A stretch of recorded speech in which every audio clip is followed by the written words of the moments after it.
Hello friends, आज हम लोग पिछले टॉपिक को कंटिन्यू करने वाले हैं जो कि था fundamental unit of life. Okay, cell भी बोला जाता है। तो फंडामेंटल यूनिट ऑफ लाइफ में हमने क्या क्या पढ़ रखा है। तो पिछले वीडियो में हमने डिस्कवरी पढ़ी रिलेटेड टू सेल थ्योरी पढ़ा। फिर हमने पढ़ा सेल वॉल, प्लाज्मा मेम्ब्रेन जिसको कि सेल मेम्ब्रेन भी बोला जाता है। आज हम लोग कंटिन्यू करने वाले हैं from the topic nucleus. Okay, इस पर्टिकुलर वीडियो में हम लोग पढ़ने वाले हैं nucleus, then one of the cell organelle that is endoplasmic reticulum, कुछ और टर्म्स जैसे कि क्रोमोसोम, प्रोकार्योट्स, यूकार्योट्स। ओके, तो फर्दर हम लोग मूव करते हैं टॉपिक पे जो कि है न्यूक्लियस। सो न्यूक्लियस जो है हमने पहले पढ़ा है कि जो भी सेल है उसके मिड पोर्शन में, नॉर्मली मिड पोर्शन में न्यूक्लियस सिचुएटेड होता है। यहाँ आप देख लो, ये एक सेल है, ठीक है, और ये जो है ये न्यूक्लियस है। तो जो न्यूक्लियस है वो न्यूक्लियर मेम्ब्रेन से बाउंडेड होता है, और वो न्यूक्लियर मेम्ब्रेन जो होता है वो डबल लेयर का होता है, मतलब उसमें 2 लेयरिंग होती है। डबल लेयर के मेम्ब्रेन से बाउंडेड होता है न्यूक्लियस। ओके, और जो न्यूक्लियर मेम्ब्रेन है उसमें पोर्स एग्जिस्ट करती हैं, छोटे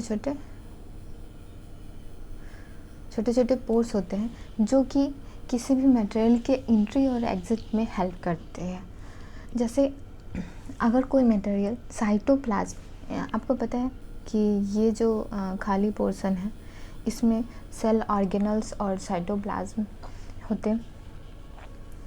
तो इस साइटोप्लाज्म में जो सेल ऑर्गेनल्स हैं वो फ्लोट करते हुए रहते हैं। तो अगर कोई मटेरियल जो है वो इसमें जाएगा तो वो साइटोप्लाज्म से ही जाएगा ना। तो साइटोप्लाज्म से न्यूक्लियस में अगर एंट्री होनी है किसी मटेरियल की, या न्यूक्लियस से किसी मटेरियल की एग्जिट होनी है, तो वो साइटोप्लाज्म में होगा, ठीक है, by the presence of pores on the nuclear membrane. Nuclear membrane पे जो छोटे छोटे होल्स हैं, न्यूक्लियर पोर है, उससे ट्रांसमिट होता है, ठीक है।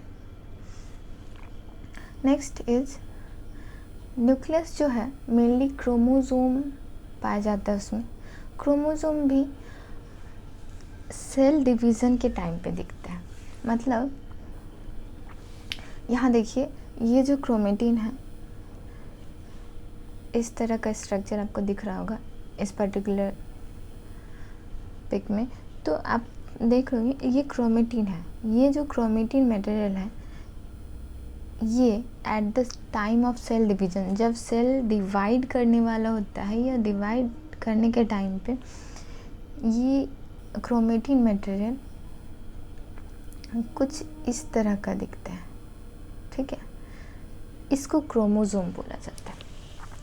सो क्रोमोसोम जो है वो पहले न्यूक्लियस में क्रोमेटिन के फॉर्म में होता है, और सेल डिवीज़न के टाइम पे वो क्रोमेटिन क्रोमोसोम के फॉर्म में कन्वर्ट हो जाता है, ठीक है। और यहाँ देखो, आप देख भी रहे होगे कि ये डबल लेयर है, first and second layer. So nucleus के ऊपर डबल लेयर न्यूक्लियर मेम्ब्रेन होता है। Next is chromosome. अभी क्रोमोसोम हमने पढ़ा कि न्यूक्लियस में क्रोमोसोम होता है। क्रोमोसोम जो है उसमें डीएनए और प्रोटीन होता है, ठीक है। क्रोमोसोम के अंदर डीएनए और प्रोटीन होता है। डीएनए जो है उसका फुल फॉर्म है deoxyribonucleic acid, okay. And one more term है RNA, that is ribonucleic acid. So basically अभी हमें डीएनए के बारे में जानना है। सो डीएनए और प्रोटीन क्रोमोसोम में होता है। ये जो आप हेलिकल स्ट्रक्चर आप देख रहे हो,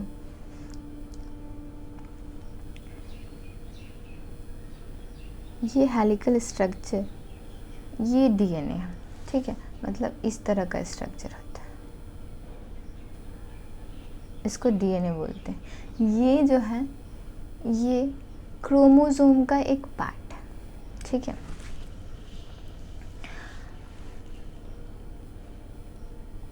so DNA is helical structure, helical होता है वो नॉर्मली। अभी आपको बताया था कि क्रोमोसोम इस तरह का दिखता है, ठीक है, और क्रोमोसोम में ही डीएनए होता है, ठीक है। तो डीएनए, अब ये डीएनए का क्या काम है? डीएनए जो है वो इंफॉर्मेशन कैरी करता है जो कि किसी पेरेंट्स से उनके बच्चे में ट्रांसफ़र होना है, ठीक है। मान लीजिए अगर ह्यूमन की बात करें हम, तो कोई ह्यूमन अगर बोलते हैं ना कि वो फेयर है, मतलब गोरा है, तो उनके ऑफस्प्रिंग भी गोरे होंगे, बच्चे भी गोरे होंगे। या अगर कोई ड्वार्फ है, छोटे कद का है, तो उनके बच्चे भी छोटे होते हैं। तो कैरेक्टरिस्टिक्स जो होते हैं, जो उनके कैरेक्टर्स हैं, वो जो माँ बाप हैं उनसे बच्चों में ट्रांसफ़र जो होता है वो डीएनए के थ्रू होता है, ठीक है।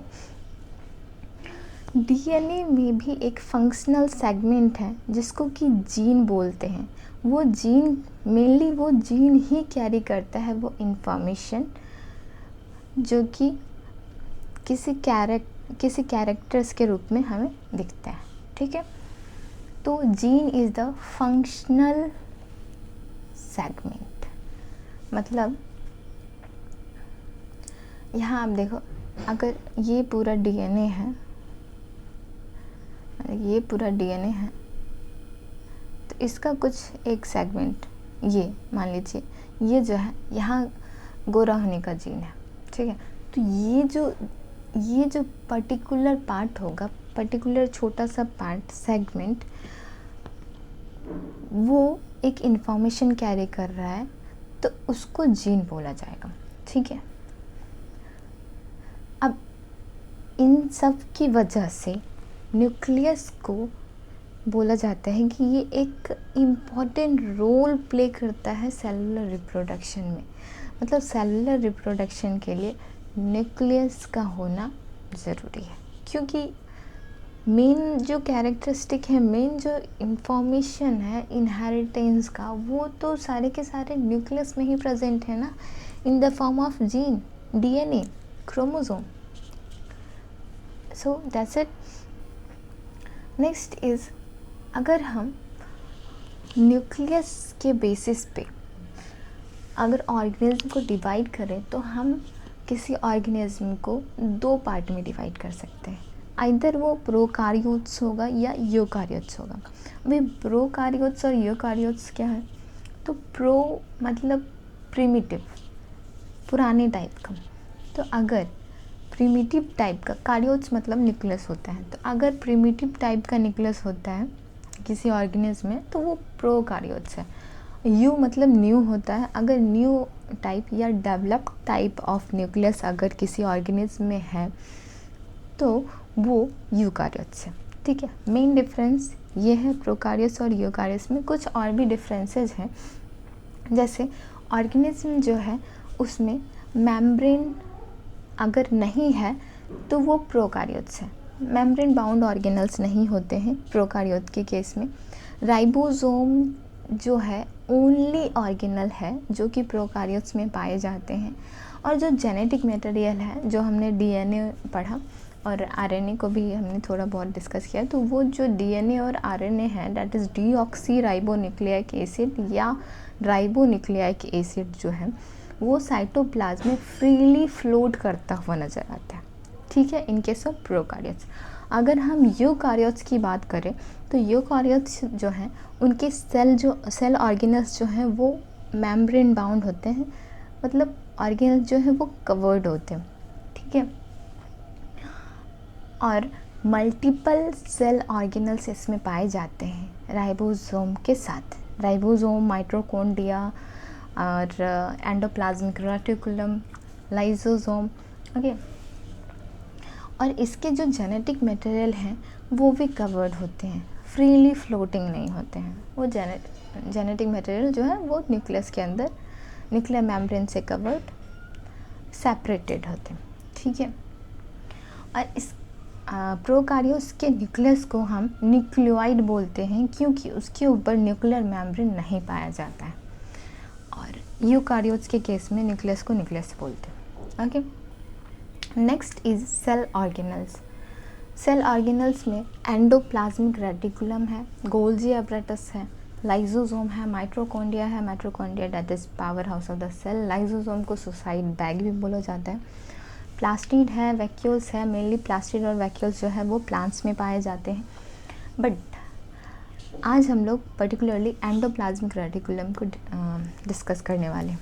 तो एंडोप्लाज्मिक रेटिकुलम में ये दो तरह का होता है, स्मूथ एंडोप्लाज्मिक रेटिकुलम और रफ एंडोप्लाज्मिक रेटिकुलम। अब इसमें जो डिफरेंसेस हैं वो भी किसी वजह से हैं, तो हम लोग डिफरेंस देख लेते हैं। जैसे स्मूथ एंडोप्लाज्मिक रेटिकुलम और rough endoplasmic reticulum. Smooth endoplasmic reticulum के केस में राइबोसोम जो है, जो कि प्रोटीन बनाता है, वो स्मूथ एंडोप्लाज्मिक रेटिकुलम के केस में एब्सेंट होता है, और रफ एंडोप्लाज्मिक रेटिकुलम के केस में प्रेजेंट होता है, ओके। अगर हम स्मूथ एंडोप्लाज्मिक रेटिकुलम की बात करें तो ये सेल मेम्ब्रेन के पास, मतलब पेरीफेरी पे, किनारे पे पाया जाता है किसी भी सेल में। और अगर हम रफ एंडोप्लाज्मिक रेटिकुलम की बात करें तो ये साइटोप्लाज्म में नियर टू न्यूक्लियस पाया जाता है, न्यूक्लियस के आसपास, मतलब मोर ओवर हम सेंटर बोल सकते हैं, ठीक है। नेक्स्ट जो है endoplasmic reticulum, rough endoplasmic reticulum से ही स्मूथ एंडोप्लाज्मिक रेटिकुलम जो है वो ऑरिजिनेट होता है। और अगर हम रफ एंडोप्लाज्मिक रेटिकुलम की बात करें तो रफ एंडोप्लाज्मिक रेटिकुलम जो है वो न्यूक्लियर मेम्ब्रेन से ऑरिजिनेट होता है, मतलब न्यूक्लियस के ऊपर जो कवरिंग न्यूक्लियर मेम्ब्रेन है उससे ऑरिजिनेट होता है रफ एंडोप्लाज्मिक रेटिकुलम। मेनली अगर हम स्मूथ एंडोप्लाज्मिक रेटिकुलम की बात करें तो ये ट्यूब्यूल्स से कंपोज होता है, मतलब ट्यूब, बहुत सारे ट्यूब मिलके एक स्मूथ एंडोप्लाज्मिक रेटिकुलम बनाते हैं। अगर हम रफ एंडोप्लाज्मिक रेटिकुलम की बात करें तो ये सिस्टर्ना से बना होता है, ठीक है। बहुत सारे सिस्टर्ना कंपोज होते हैं। नेक्स्ट इज़, ये देखिए, ये है एंडोप्लाज्मिक रेटिकुलम। इसमें ये जो आप पार्ट देख रहे हो यहाँ, ये है रफ एंडोप्लाज्मिक रेटिकुलम, और ये जो पर्टिकुलर आप देख रहे हो ये यहाँ से, ये है स्मूथ एंडोप्लाज्मिक रेटिकुलम, ओके। हमने पहले न्यूक्लियर पोर के बारे में बोला था, तो ये देखिए न्यूक्लियर पोर, ये न्यूक्लियस है और इसके ऊपर न्यूक्लियर मेम्ब्रेन है जो कि जिसमें कि न्यूक्लियर पोर दिखाया जा रहा है, ठीक है। अभी हम रफ एंडोप्लाज्मिक रेटिकुलम की बात करें तो सिस्टर्ना, हमने बताया था कि जो रफ एंडोप्लाज्मिक रेटिकुलम है उसमें सिस्टर्ना होता है। तो सिस्टर्ना क्या होता है? अगर फोल्डिंग टाइप की कुछ जो है वो अगर पैरेलली अरेंज्ड है तो ऐसे अरेंजमेंट को सिस्टर्ना बोलते हैं, ठीक है। हम देख रहे हो, तो दैट्स सिस्टर्ना। सिस्टर्नल स्पेस जो होता है, ये देखिए इसके बीच में कुछ कुछ स्पेस है, इसको सिस्टर्नल स्पेस बोलते हैं। और यहाँ देखिए राइबोसोम दिखाया गया है, ठीक है।